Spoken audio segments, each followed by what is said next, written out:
L'Académie de magie de Tristan est le principal établissement d'enseignement du royaume de Tristan, où les élèves aristocrates peuvent apprendre l'art de la magie et les 4 éléments magiques, la terre, l'air, l'eau et le feu. L'Académie entame un nouveau trimestre et Louise-Françoise Leblanc de la Vallière se prépare tôt le matin à y entrer en 2e année. Dans la salle de classe, le professeur Chevreuse se présente comme leur professeur de terre. Pour aider les élèves à mieux comprendre les principes de la magie de la terre, le professeur Chevreuse leur enseigne un sort d'alchimie de base, transformer 3 cailloux en laiton. Faisant le tour de la classe, le professeur demande à l'un des élèves de lancer le sort. Le professeur Chevreuse repère Louise et lui demande de s'avancer. La réaction des élèves est immédiate, tout le monde gémit de désapprobation et un garçon demande même au professeur de choisir quelqu'un d'autre. Kirsch Augusta Frederica von Anhalt-Zerbst avertit le professeur qu'il est dangereux de choisir Louise, et qu'il doit donc la choisir à sa place. Entendant Kirsch dire que c'est la goutte d'eau qui fait déborder le vase pour Louise, elle hurle qu'elle va le faire. Louise pointe sa baguette vers les cailloux et lance le sort. Les pierres brillent et se transforment en une gigantesque explosion. À juste titre, Louise est réprimandée par ses camarades de classe. C'est justement à cause de ce genre de petites bêtises qu'elle a été surnommée Louise le Zéro.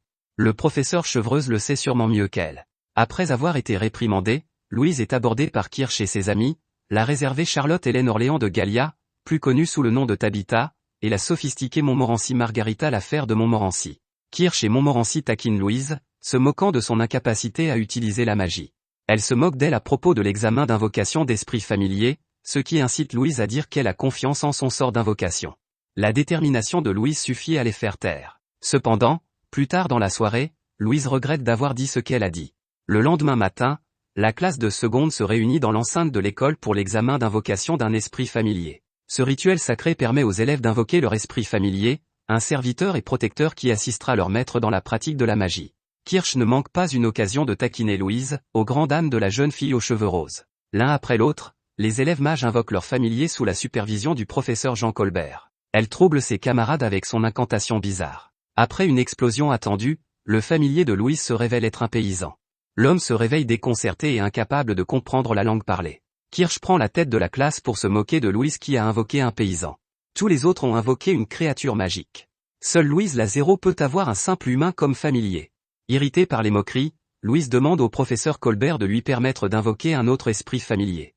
Mais comme il s'agit d'un rituel sacré, chaque mage ne peut le faire qu'une seule fois. Louise n'a donc d'autre choix que d'accepter ce paysan comme familier sous peine d'être renvoyée. Pour compléter le rituel, Louise embrasse le paysan, qui ressent rapidement une sensation de brûlure. Des runes apparaissent sur sa main et il s'évanouit. Il est désormais le familier de Louise. Plus tard dans la nuit, le familier se réveille, pensant que tout n'était qu'un rêve. Mais non, ce n'est pas un rêve, et Louise est à côté de lui, l'acceptant à contre-séure comme son esprit familier. Il demande à être renvoyé chez lui, mais il s'arrête lorsque Louise enlève ses vêtements pour se changer. Louise lui jette les vêtements au visage pour qu'il les lave, mais bien sûr, Saito ne comprend pas. Agacée par le bruit qu'il fait, Louise lui jette un sort pour le faire taire. Une explosion plus tard, Saito Hiraga n'est pas réduit au silence mais peut maintenant comprendre Louise. Le sort s'est retourné comme par hasard. Saito apprend à connaître le monde dans lequel il vit grâce à Louise. Mais il a du mal à croire ce qu'elle dit. La magie? Des familiers? Une secte a dû l'enlever. Saito s'enfuit donc dès que Louise ne regarde pas. En sortant, il passe devant le chevalier Guiche de Gramont et Cathy de la Lota, étudiante en première année. Il remarque Saito, et la courte interaction avec Guiche fait passer le familier pour un cancre. Ne perdant pas de temps, Saito continue de s'échapper. Louise arrive bientôt et demande à Guiche de l'aider à attraper le familier. En plein champ, Guiche empêche Saito de s'échapper en le faisant léviter. Kirsch les rejoint bientôt avec son compagnon. Devant l'absurdité de la fuite d'un familier, Kirsch ne peut s'empêcher de rire de Louise. Toujours en train de flotter, Saito remarque 2 lunes dans le ciel. C'est à ce moment-là qu'il a compris. Il est dans un autre monde. Saito raconte à Louise comment il est arrivé dans leur monde. C'était un jour ordinaire à Tokyo, au Japon. Il envisageait de trouver un emploi après avoir découvert que les réparations de son ordinateur portable coûtaient très cher. En marchant dans la rue, il a vu un portail vert et lumineux. Saito a enfoncé son doigt dans le portail, qu'il a en quelque sorte entraîné à l'intérieur, et c'est tout. Louise ne croit pas que Saito vienne du monde qu'il appelle Terre. Comment peut-il y avoir un autre monde? Saito ne veut pas y croire non plus. Tout ce qu'il veut, c'est rentrer chez lui. Mais Louise lui répond que c'est impossible car leur contrat de maître et d'esprit familier est absolu. Ils n'en discutent pas davantage, Louise se déshabillant pour jeter ses vêtements à Saito. Louise se met au lit après avoir demandé à Saito de laver ses vêtements. Saito essaie de refuser, mais Louise lui explique qu'en tant que son familier, les tâches comme la lessive font partie de son travail. Et tant que Saito effectue son travail, Louise le nourrit. Avant que Saito ne puisse argumenter davantage, Louise s'endort. Le pauvre Saito n'a d'autre choix que de dormir par terre, toujours enchaîné. Le lendemain matin, Saito tire les couvertures pour réveiller Louise et place ses vêtements fraîchement lavés sur elle. Louise oblige Saito à se plier à ses ordres en le menaçant de ne pas le nourrir. Après avoir accepté d'enlever ses chaînes, elle obtient même que Saito l'habille. Alors que Louise lui enlève son collier, Saito remarque qu'elle est mignonne lorsqu'elle est silencieuse. Dans le réfectoire, Louise et Saito sont regardés comme le couple bizarre qu'ils sont. Saito est étonné par toute la bonne nourriture qui se trouve sur la table. Malheureusement, en tant que paysan, la place de Saito est à l'étage, avec seulement du pain comme petit déjeuner. Après le petit déjeuner, les élèves de deuxième année n'ont pas de cours pour la journée. Ils doivent passer leur temps à tisser des liens avec leurs nouveaux familiers. Non loin de là, Kirsch s'occupe de son esprit familier, Flamme. La salamandre qui crache du feu effraie d'abord Saito. Mais Kirsch lui assure que Flamme obéit à son maître et ne s'enfuira pas. Cette plaisanterie évidente met Louise en colère. Kirsch va même jusqu'à spéculer que Louise a peut-être simplement attrapé un paysan dans la rue. Elle s'éloigne ensuite avec Flamme, laissant Louise agacée. Alors qu'il marche vers Louise, Saito est effrayé par un esprit familier bugbéard. Il tombe sur Siesta, une servante travaillant à l'académie.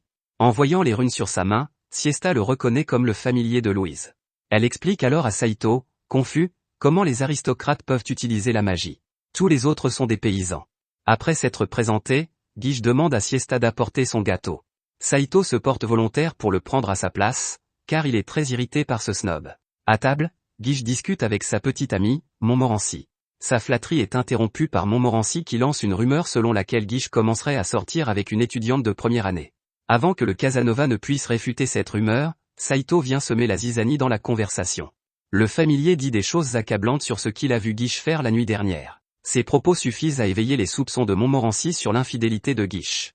Voyant la nouvelle élève, Cathy, s'approcher, Guiche attrape Montmorency pour éviter que les deux filles ne se rencontrent. Cathy tombe sur Saito, qui l'aide rapidement à retrouver son cher Guiche.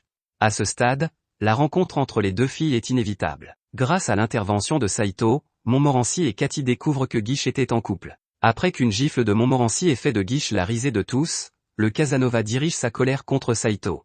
Guiche le provoque en duel pour lui apprendre les bonnes manières. Mais mon gars, c'est toi qui as besoin d'apprendre les bonnes manières avec les femmes. Louise trouve incroyable que Saito accepte le duel. Il n'a aucune chance de gagner contre un aristocrate. Louise entraîne donc Saito pour qu'il s'excuse auprès de Guiche, mais Saito n'en a cure. Il est déterminé à aller jusqu'au bout de ce duel. Une foule s'est rassemblée au champ de la sacristie pour assister au duel entre un aristocrate et un paysan. Louise tente d'empêcher Guiche d'aller jusqu'au bout du combat, en vain. D'un coup de rose, un pétale tombe au sol, invoquant un golem de bronze. Saito s'agenouille sous l'effet de la douleur après avoir reçu un violent coup de poing dans le ventre. Inquiète, Louise court vers Saito pour essayer de le dissuader de continuer le combat. Mais le familier n'est pas prêt à se rendre à l'aristocrate snob. Au contraire, Saito pousse Guiche à dire que sa marionnette est trop faible, ce qui ne fait qu'attiser la colère du blondinet. Pendant ce temps, dans le bureau du directeur, le professeur Colbert fait part de ses découvertes au directeur Osmond. D'après ses recherches, les runes au dos de la main de Saito n'apparaissent que sur les esprits familiers légendaires. Le directeur Osmond en conclut que cet incident concerne le fragment perdu du Pentagone. Quelle que soit la vérité, tout ce dont ils ont discuté ne peut quitter la pièce.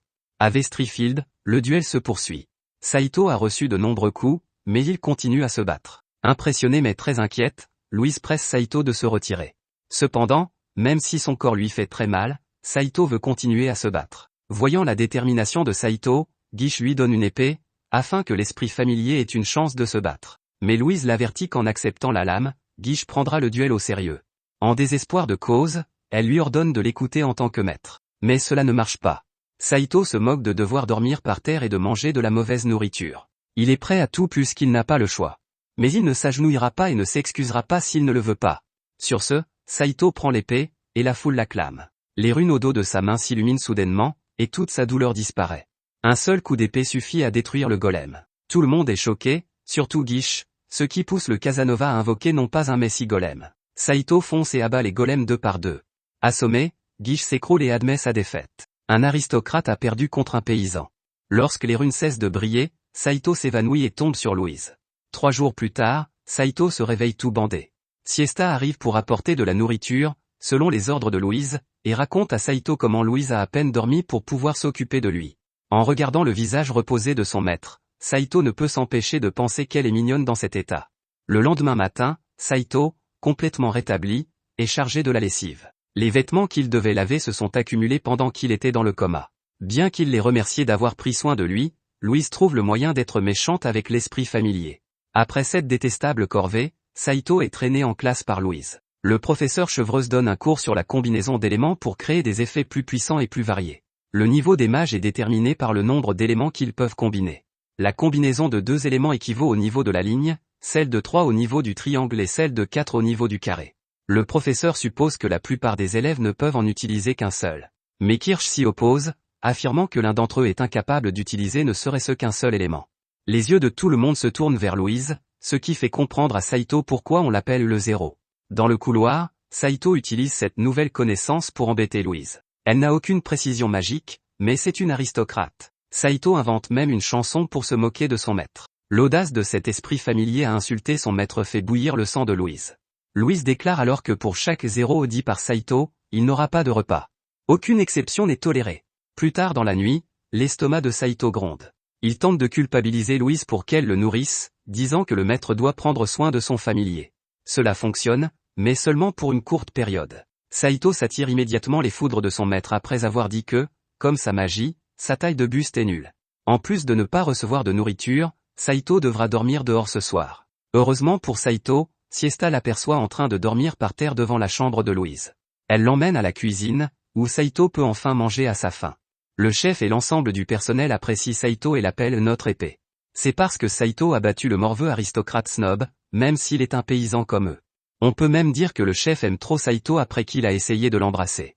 Après le repas copieux, Saito et Siesta se rendent dans la cour de l'école. Saito se souvient qu'il pensait en avoir fini avec l'école l'autre jour. En réalité, Siesta dit que Saito était dans un état très grave. Il a finalement commencé à aller mieux après que Louise ait commandé une potion très chère. Saito explique cela par le fait que Louise, en tant qu'aristocrate, a beaucoup d'argent à sa disposition. Avant de se séparer, Siesta dit à Saito qu'elle aimerait bien s'asseoir et lui parler la prochaine fois. En entrant dans le dortoir, Saito rougit en pensant à la gentillesse de Siesta. Il n'atteint pas la chambre de Louise lorsque Flamme, le familier de Kirsch, se jette sur lui. Flamme transporte Saito jusqu'à la chambre de Kirsch, où Saito se retrouve face à face avec Kirsch elle-même. Vêtue uniquement de ses sous-vêtements de luxe, Kirsch prend la pose pour séduire Saito. Mais ses paroles passent au-dessus de la tête de Saito. Le fait qu'il soit constamment interrompu par les nombreux prétendants aristocrates de Kirsch n'aide pas non plus. Après que Flamme s'était débarrassé des 3 aristocrates qui tentaient d'entrer dans la chambre de Kirsch, la mage de Flamme se retrouve enfin seule avec Saito.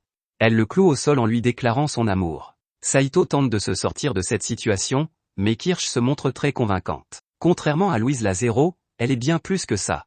Les yeux de Saito se focalisent sur les formes amples de Kirsch, ce qui lui fait dire qu'elles sont différentes de la zonalité de Louise.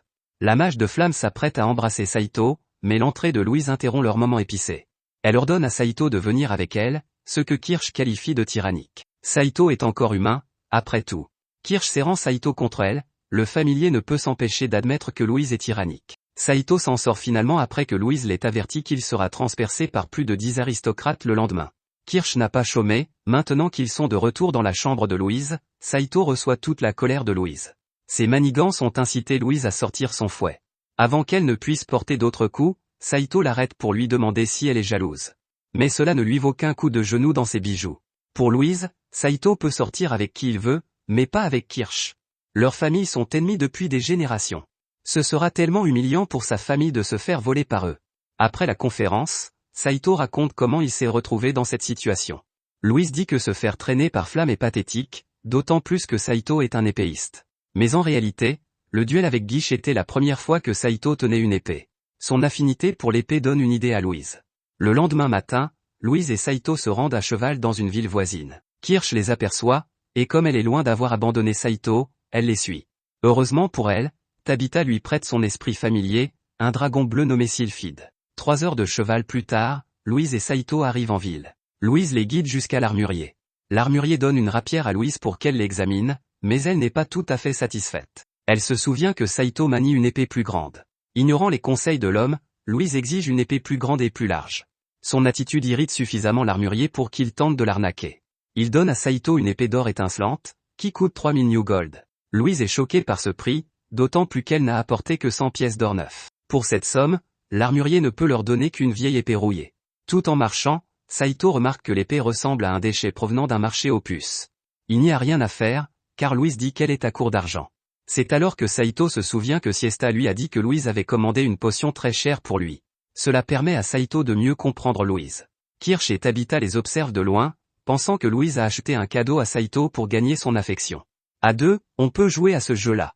Alors, grâce à ses charmes, Kirsch achète l'épée d'or pour 500 new gold. Dans la chambre de Louise, Kirsch offre l'épée à Saito, se moquant de Louise qui n'a pas pu acheter l'épée d'or. La dispute entre Louise et Kirsch dégénère en duel. Heureusement, Tabitha n'en veut pas et leur confisque leur baguette. Elle décide alors de demander à Saito de trancher leurs différends par l'intermédiaire de son épée. Sachant qu'il ne s'agit pas seulement de l'épée, Saito joue la carte de la sécurité et choisit les deux. Les filles lui piétinent le visage et continuent de se disputer, déclarant leur haine l'une envers l'autre. Leur affrontement est interrompu par quelqu'un qui les traite de femmes idiotes. Saito nie immédiatement qu'il s'agit de lui. Et il s'avère qu'il dit la vérité car celui qui a dit cela est l'épée que Louise a achetée. C'est l'épée intelligente, d'Airflinger. Amusé par l'épée parlante, Saito la préfère à l'épée d'or. Leur dispute au sujet de l'épée de Saito est ainsi réglée, aux grandes dames de Kirsch. Un étrange accident a amené Saito dans un autre monde et a fait de lui le familier de Louise. Sans moyen de retourner dans son propre monde, Saito doit faire avec, pour le meilleur et pour le pire.